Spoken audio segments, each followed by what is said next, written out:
یزید 39 سال کی عمر میں مر گیا۔ اس کے بعد اس کا بیٹا خلیفہ بنا۔ 18 سال اس کی عمر، آدھی دنیا پر اس کی حکومت، 40 دن اس نے حکومت کی، اور 41ویں دن اپنے پورے خاندان سے کہنے لگا کہ تم جمع ہو جاؤ، مجھے کچھ ضروری بات کرنی ہے۔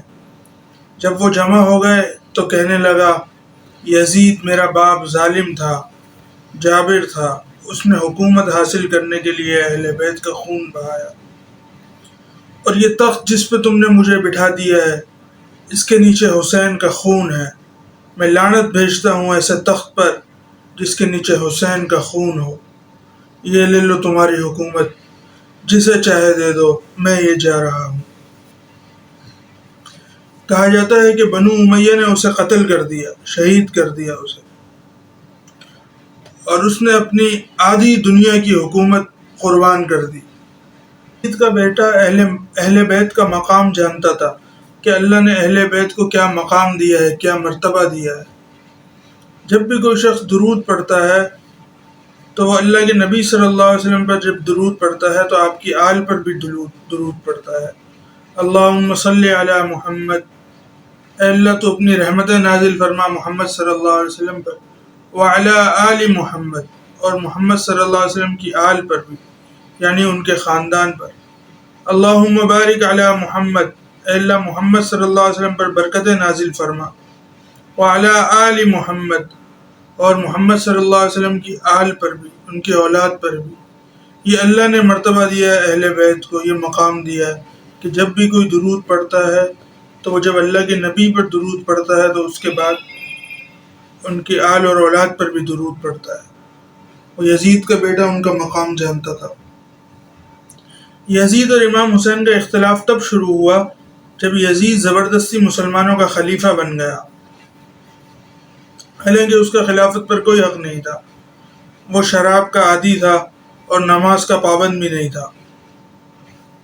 وہ چاہتا تھا کہ امام حسین اس کی بیعت کر لیں، کیونکہ وہ اپنے زمانے میں بہت بڑے آدمی تھے، اللہ کے رسول کے خاندان میں سے تھے، تو وہ چاہتا تھا کہ امام حسین اس کی بیعت کر لیں، اس کو خلیفہ مان لیں، تاکہ وہ لوگوں کے سامنے یہ دلیل رکھ سکے کہ جب امام حسین نے مجھے خلیفہ تسلیم کر لیا تو تم لوگوں کو کیا اعتراض ہے۔ مگر امام حسین جانتے تھے کہ وہ خلافت کا حقدار نہیں ہے، خلافت مسلمانوں کا خلیفہ بنے، وہ اس بات کا حقدار نہیں ہے۔ بہرحال امام حسین نے یزید کی بیعت نہیں کی۔ تھوڑے عرصے بعد یزید نے امام حسین کے خلاف ایک سازش شروع کی۔ اس نے اپنے کوفہ کے گورنر سے کہا کہ امام حسین کو یہ یقین دلاؤ کہ لوگ انہیں بے حد پسند کرتے ہیں، اور وہ امام حسین کو مسلمانوں کا خلیفہ دیکھنا چاہتے ہیں، اور وہ یزید کے ظلم سے، ناانصافیوں سے بہت تنگ ہیں، بہت پریشان ہیں۔ اب کوفہ کے گورنر نے اپنے لوگوں کو اس کام پر لگا دیا کہ وہ امام حسین کو خطوط لکھیں، اور ان خطوط میں جو ہے یزید کے ظلم کا تذکرہ کریں کہ یزید کی ہم حکومت سے بہت پریشان ہیں، وہ ہم پہ ظلم کر رہا ہے، اور آپ جو ہے امام ہیں، اللہ کے رسول کے خاندان میں سے ہیں، آپ تشریف لائیں یہاں کوفہ، اور ہم آپ کو جو ہے مسلمانوں کا خلیفہ بنائیں گے، آپ کی بھرپور مدد اور نصرت کریں گے، اور یزید کے خلاف آپ کا ساتھ دیں گے۔ اب امام حسین کے بعد خطوط کا ایک تانتا بن گیا، ایک کے بعد ایک خطوط لگاتار آنے شروع ہو گئے، بے حساب خطوط، بہت سارے خطوط، اور امام انہیں پڑھتے اور سوچتے کہ کیا کیا جائے۔ بہرحال امام حسین کو یہ اندازہ ہوا کہ یہ خطوط سچے ہیں، اور کوفہ کے لوگ واقعی انہیں اپنا خلیفہ بنانا چاہتے ہیں، اور وہ یزید سے بہت تنگ ہیں۔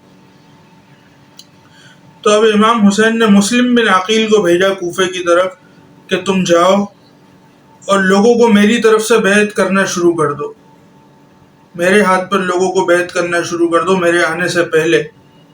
اب مسلم بن عقیل چلے گئے کوفہ اور لوگوں کو بیعت کرنے لگے امام حسین کے ہاتھ پر، وہ ان کے ساتھی تھے، لوگ انہیں جانتے تھے۔ اب 40,000 کوفیوں نے مسلم بن عقیل کے ہاتھ پر بیعت کر لی کہ ہم حضرت حسین کو خلیفہ مانتے ہیں اور ہم ان کی بیعت لیتے ہیں آپ کے ہاتھ پر۔ تو مسلم بن عقیل نے بتا دیا امام حسین کو خط لکھ کر کہ 40,000 لوگ میرے ہاتھ پر بیعت ہو چکے ہیں، آپ براہ کرم تشریف لے آئیں۔ اب جب امام حسین کے بعد یہ خط پہنچ گیا مسلم بن عقیل کا، ان کے خط پر تو انہیں بھروسہ تھا، تو وہ نکل گئے، کوفہ کے لیے روانہ ہو گئے مدینہ سے۔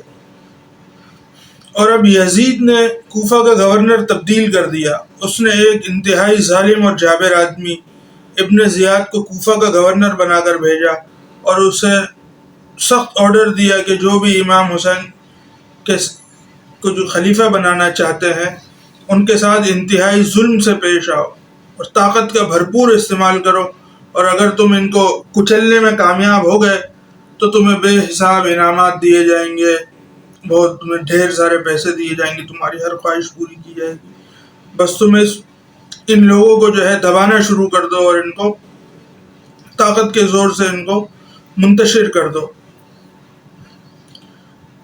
اب ابن زیاد نے طاقت کا بے دریغ استعمال کیا اور مسلم بن عقیل جن کو امام حسین نے اپنا نمائندہ بنا کر بھیجا تھا ان کو بھی شہید کر دیا۔ اب امام حسین نکل چکے تھے کوفہ کے لیے کیونکہ مسلم بن عقیل کا خط ان کو پہنچ چکا تھا، اور یہاں مسلم بن عقیل کو شہید کر دیا گیا۔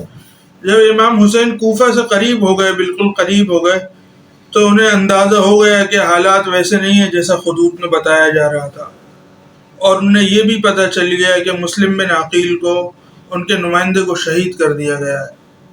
تو امام حسین نے واپس جانے کا ارادہ کیا کہ واپس چلتے ہیں، اگر ہم کوفہ کی طرف گئے تو بہت خون خرابہ ہوگا۔ اب مسلم بن عقیل کے بیٹے بھی امام حسین کے ساتھ موجود تھے ان کے لشکر میں، انہوں نے کہا کہ ہمارے ابا کو شہید کر دیا، ہمارے والد صاحب کو، اور آپ کہتے ہیں کہ ہم واپس چلے جائیں، ہم تو خون کا بدلہ لیں گے۔ امام حسین نے اپنے ساتھیوں کے اصرار پر کوفہ کی طرف چلنا شروع کیا، اور جب آپ کوفہ پہنچے ہیں تو یزید کا لشکر بالکل تیار آپ کا انتظار کر رہا کہ کب امام حسین اور ان کے ساتھی آئیں اور ہم انہیں شہید کر دیں اور اپنی حکومت مضبوط کر دیں، اور جو لوگ امام حسین کو خلیفہ دیکھنا چاہتے ہیں ان کو بھی طاقت کا استعمال کر کے شہید کر دیں۔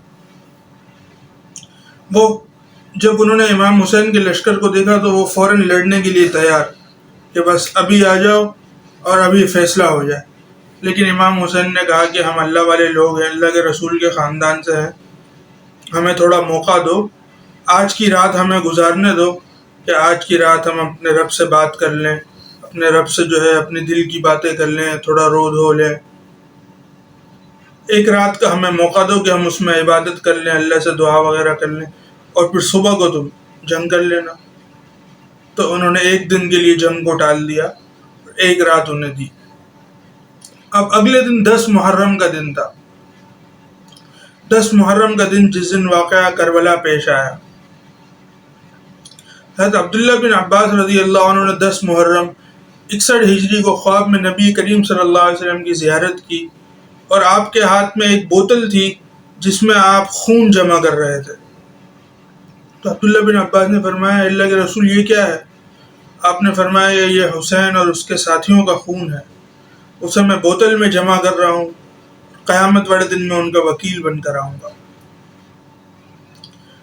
لڑائی کے دوران جب ظہر کی نماز کا وقت ہوا تو امام حسین نے ان سے کہا، یزید اور اس کے ساتھیوں سے، کہ تھوڑی دیر کے لیے جنگ روکو، ہمیں نماز پڑھنی ہے۔ وہ کہنے لگے جنگ کوئی نہیں رکے گی، اور نماز کا بھی تمہارا کوئی فائدہ نہیں ہے، تمہاری نماز ہی نہیں ہوتی۔ تو امام نے فرمایا کہ جس خاندان کے صدقے میں نماز ملی ساری دنیا کو، ساری امت کو، ان کی تو قبول نہیں ہوتی اور تمہاری قبول ہوتی ہے۔ بہرحال امام حسین نے فرمایا کہ آدھے لوگ ان کے ساتھ جنگ کرو اور آدھے نماز پڑھو۔ جنگ کے دوران امام حسین کی آنکھ لگ گئی تھوڑی دیر کے لیے، جب اٹھے تو مسکرانے لگے۔ بہن نے فرمایا یہ کوئی وقت ہے مسکرانے کا؟ فرمانے لگے ہاں، ابھی اللہ کے رسول کی زیارت ہوئی، آپ نے فرمایا بیٹا میں آپ کا انتظار کر رہا ہوں۔